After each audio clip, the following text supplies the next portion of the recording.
रामायण के जिंदा सबूत जिन्हें देखकर वैज्ञानिक भी है हैरान। हनुमान जी जब समुद्र को लांघकर सीता माता की खोज करने लगे तब खोजते खोजते वो श्रीलंका पहुंच गए, लेकिन वहां पहुंचकर किसी कारणवश उन्हें अपना विशाल रूप धारण करना पड़ा, जिसकी वजह से उनके पैरों के निशान वहां चट्टानी पत्थरों पर जम गए। शायद आपने भी रामायण में ये कहानी जरूर सुनी होगी, लेकिन कई लोग इन कहानियों पर विश्वास नहीं करते। अगर आप भी उनमें से एक हैं तो आपको बता दें कि श्रीलंका में आज भी वहां की चट्टानी पत्थरों पर हनुमान जी के पद चिन्ह साफ साफ दिखाई देते हैं। कई लोग रामायण की कहानी को सिर्फ एक काल्पनिक कहानी मानते हैं, जबकि कुछ लोगों के लिए ये उनकी धार्मिक आस्था का विषय है। लेकिन जो लोग विश्वास नहीं करते, आज हम उनकी सारी गलतफहमियां दूर करने वाले हैं। आज हम आपको बताएंगे कि रामायण की कथा हमारी धरती पर ही घटित हुई थी। लेकिन वीडियो शुरू करने से पहले आपसे रिक्वेस्ट है कि अगर अभी तक आपने हमारे चैनल अनोखी दुनिया को सब्सक्राइब नहीं किया है तो जल्दी से कर लीजिए और कमेंट्स में जय श्री राम जरूर लिखें। सबूत नंबर 1, रामायण के अनुसार जब सीता माता का हरण हुआ तब इसी बीच सीता माता की खोज में राम जी की मुलाकात हनुमान जी से हुई, जिसके बाद हनुमान जी हर रोज एक स्थान पर श्री राम की प्रतीक्षा किया करते थे। आज इस स्थान को हनुमानगढ़ी के नाम से जाना जाता है, जहां पर हनुमान जी का एक बहुत बड़ा मंदिर भी है। सबसे बड़ी बात यह है कि रामायण में भी इस मंदिर का जिक्र साफ साफ मिलता है। बात करें दूसरे प्रमाण की तो जब रावण सीता माता का हरण करके उन्हें श्रीलंका ले गया तो अशोक वाटिका में रखने से पहले उसने सीता माता को अपने महल में रखने की पेशकश की, लेकिन जब सीता माता ने उसे स्वीकार नहीं किया तो रावण ने उन्हें अशोक वाटिका में रखा।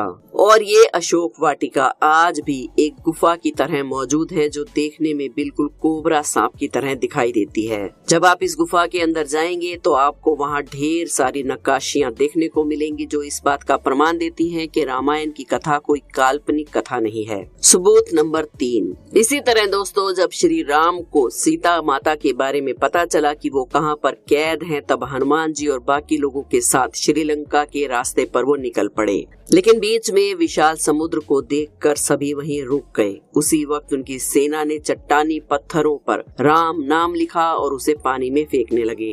राम नाम लिखने से पत्थर पानी में तैरने लगे। इसके बाद उनकी पूरी सेना ने मिलकर श्रीलंका तक पुल बनाया, जिसे आज हम राम सेतु के नाम से जानते हैं। अब आप ही बताइए कि रामायण का इससे बड़ा सबूत और क्या हो सकता है। लेकिन अगर अभी भी आपको यकीन नहीं आ रहा है तो जरा आगे सुनिए। जिन पत्थरों से इस राम सेतु पुल का निर्माण हुआ था, आज भी वो पत्थर वहीं पर मौजूद हैं। और जब इन पत्थरों पर रिसर्च की गई तो जाकर पता चला कि पत्थर रामायण युग के ही हैं। इसके अलावा आपने ये भी पढ़ा होगा कि एक बार लक्ष्मण जी मूर्छित हो गए थे। उस वक्त हनुमान जी हिमालय गए और वहां से संजीवनी बूटी का एक पूरा पहाड़ उठाकर ले आए थे। लेकिन कई लोग पूछते हैं कि जब हनुमान जी उस पहाड़ को उठाकर श्रीलंका तक ले गए तो आखिर वो पहाड़ है कहाँ? तो चलिए आज आपको उस पहाड़ के भी दर्शन करा देते हैं। प्रमाण नंबर 4, जब आप श्रीलंका जाएंगे और रामायण के तथ्यों को ढूंढने की कोशिश करेंगे तो आपको वहाँ पर एक बहुत विशाल पहाड़ देखने को मिलेगा, जिसे आज द्रोणागिरी पर्वत के नाम से जाना जाता है।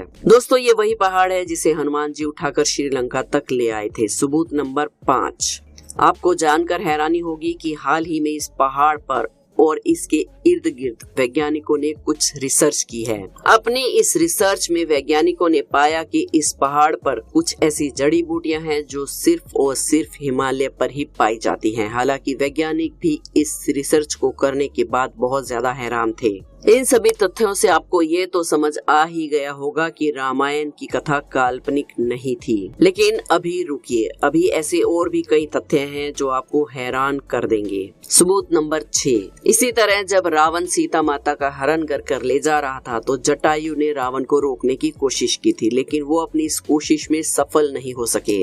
रावण ने उन्हें मार गिराया, लेकिन जहाँ पर जटायु गिरे थे आज भी उस जगह को लिपाक्षी मंदिर के नाम से जाना जाता है। यहाँ पर पर ऐसे कई सबूत आपको देखने को मिलेंगे कि जटायु का पार्थिव शरीर जिस जगह पर गिरा था वो जगह भी आपको देखने को मिलेगी। सबूत नंबर 7, सीता माता का हरण करने के बाद रावण ने जब उन्हें अशोक वाटिका में रखा था तो वो हमेशा एक पेड़ के नीचे चुपचाप बैठी रहती थी। सबसे बड़ी बात तो ये है कि अशोक वाटिका का वो वृक्ष आज भी श्रीलंका में मौजूद है और इस जगह को आज नोवारा इलैया के नाम से जाना जाता है। लेकिन दोस्तों, अगर आपको अभी भी रामायण पर यकीन नहीं है तो जरा आगे वीडियो देखिए। आगे हम आपको कुछ ऐसे सबूत देने वाले हैं जिससे आपकी आंखें खुल जाएंगी। सबूत नंबर 8, रामायण में साफ साफ शब्दों में लिखा है कि रावण अपनी लंका की सुरक्षा बड़े बड़े विशाल हाथियों की मदद से करता था। आज के पाए जाने वाले हाथियों की तुलना में उन हाथियों के अंदर ज्यादा बल था और वो ज्यादा विशाल थे। हालांकि आज से कुछ समय पहले लोगों को ये बातें काल्पनिक लगती थी, लेकिन अब श्रीलंका के पुरातत्व विभाग ने शोध करना शुरू किया है और उन्हें हाथियों के ऐसे जीवांश मिले हैं जो आज के पाए जाने वाले हाथियों से कई ज्यादा गुना बड़े हैं। अब जरा इसके आगे सुने। रामायण अगर आपने पढ़ी है या देखी है तो आपको इतना तो पता ही होगा कि एक वक्त ऐसा आया था जब हनुमान जी ने अपनी पूंछ से पूरी की पूरी लंका जला दी थी। इसका सबसे बड़ा सबूत ये है कि आज भी यहाँ पर काले रंग की मिट्टी देखने को मिलती है, जो ये साबित करती है कि इतिहास में यहाँ पर कभी बहुत बड़ी आग लगी थी। सबूत नंबर 10, रावण का वध करने के बाद एक ऐसा भी समय आया जब सीता माँ को अपनी पवित्रता साबित करने के लिए अग्नि परीक्षा देनी पड़ी। जहाँ पर सीता माता ने अग्नि परीक्षा दी थी, आज भी वो स्थान पूरी तरह से सुरक्षित है। इस जगह को दीवुरुम्पल्ला नाम से जाना जाता है। सबूत नंबर 11, भगवान राम को रावण का वध करना पड़ा, लेकिन रावण एक ब्राह्मण था। हिंदू मान्यताओं के अनुसार किसी भी ब्राह्मण की हत्या करना सबसे बड़ा पाप है और इसी पाप से छुटकारा पाने के लिए राम जी ने भगवान शिव की आराधना की। शिव जी प्रकट हो गए और उन्होंने राम जी से कहा कि अगर इस पाप से छुटकारा पाना चाहते हो तो तुम्हें 4 शिवलिंगों की पूजा करनी पड़ेगी। जिसके बाद सीता माता ने रेत से एक शिवलिंग बनाया। हनुमान जी 2 शिवलिंग हिमालय से ले आए थे और राम जी ने खुद अपने हाथों से एक शिवलिंग का निर्माण किया, जो कि यहाँ आज भी मौजूद है। इस मंदिर में आज भी राम जी के द्वारा बनाए गए शिवलिंग की यहाँ पूजा होती है। सबूत नंबर 12, वनवास काल में अयोध्या को छोड़ने के बाद श्री राम नासिका तक पहुंच गए थे, जिसके बाद काफी लंबे समय तक वो नासिका में ही जंगलों में रहे। इसी बीच एक बार लक्ष्मण ने रावण की बहन शूर्पणखा की नाक काटी थी। आपको जानकर हैरानी होगी कि जहां पर लक्ष्मण ने शूर्पणखा की नाक काटी थी, आज भी वो जगह नासिक में मौजूद है, जिसे पंचवटी के नाम से जाना जाता है। सबूत नंबर 13, भगवान राम की तरह रावण भी भगवान शिव का बहुत बड़ा भगत था, इसीलिए उसने एक बहुत बड़े शिव मंदिर का निर्माण करवाया था, जो आज भी मौजूद है। इस मंदिर को कल्याणेश्वर मंदिर के नाम से जाना जाता है। इस मंदिर में भगवान राम के अलावा रावण की मूर्तियां भी बनी हुई हैं और यहाँ के लोग भगवान राम के साथ साथ रावण की भी पूजा करते हैं। सबूत नंबर 14, दोस्तों ये तो हम सब जानते ही हैं कि सीता माता के पिता का नाम राजा जनक था। अगर आप नेपाल जाएंगे तो आपको वहाँ पर जनकपुरी नाम का एक शहर देखने को मिलेगा। यहाँ पर आपको राजा जनक का महल भी देखने को मिलेगा। इसके साथ साथ आपको वो जगह भी देखने को मिलेगी जहाँ पर राम और सीता का विवाह हुआ था। वैसे रावण की सोने की लंका कहाँ है, अगर आप ये जानना चाहते हैं तो है सबूत नंबर 15। आपको बता दें कि हाल ही में शोधकर्ताओं ने श्रीलंका की पहाड़ी में ऐसे कुछ अवशेष ढूंढ निकाले हैं जो बताते हैं कि यहाँ पर कभी बहुत बड़ा महल हुआ करता था। हालांकि यहाँ के हालात को देखकर अब तो ये नहीं कह सकते कि ये कोई महल है, लेकिन ये साबित कर सकते हैं कि यहाँ पहले कभी महल हुआ करता था।